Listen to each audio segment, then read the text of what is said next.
ঈদ উল ফিতরে মুক্তির অপেক্ষায় থাকা সিনেমাগুলোর মধ্যে ইতোমধ্যেই আলোচনার কেন্দ্রবিন্দুতে উঠে এসেছে সিয়াম আহমেদ অভিনীত ছবি রাক্ষস। অ্যাকশন ও থ্রিলারে ভরপুর এই সিনেমাটি ঘিরে দর্শকদের কৌতূহল দিন দিন বাড়ছেই। এর মধ্যেই সামাজিক মাধ্যমে ভাইরাল হয়েছে সিনেমাটির একটি আইটেম গানের শুটিং সেটের ছবি, যা ঘিরে নতুন করে শুরু হয়েছে আলোচনা।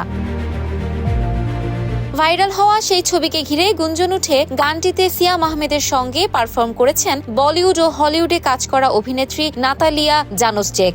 অবশেষে সেই গুঞ্জনের সত্যতা নিশ্চিত করেছে ছবিটির প্রযোজনা সংস্থা রিয়েল এনার্জি প্রোডাকশন এবং পরিচালক মেহেদী হাসান হৃদয়।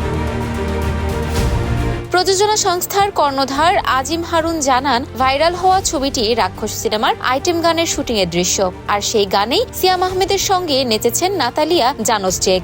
এর মাধ্যমে প্রথমবারের মতো কোনো বাংলা চলচ্চিত্রে পারফর্ম করলেন ইউরোপীয় বংশোদ্ভূত এই অভিনেত্রী। নাতালিয়া ইতোমধ্যেই বলিউড ও হলিউডে কাজ করে পরিচিতি পেয়েছেন। বলিউডে তার আলোচিত কাজের মধ্যে রয়েছে হাউসফুল 5, মাস্তি 4 এবং 365 ডেজ। পাশাপাশি তিনি জনপ্রিয় রিয়েলিটি শো বিগ বসেও অংশ নিয়েছিলেন।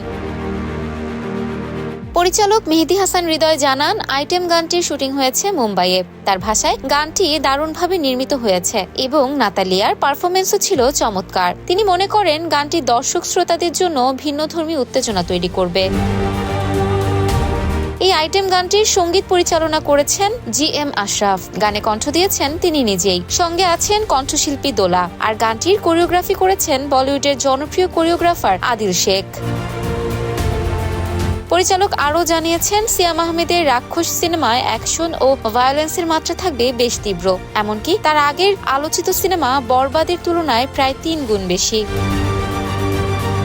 উল্লেখ্য, ছবিতে সিয়াম আহমেদের বিপরীতে অভিনয় করেছেন কলকাতার অভিনেত্রী সুস্মিতা চ্যাটার্জি। সব মিলিয়ে ঈদের সিনেমার দৌড়ে রাক্ষস নিয়ে দর্শকদের প্রত্যাশা এখন তুঙ্গে। ইফফাত আরা আইরিন, ক্যাম্পাস টাইমস।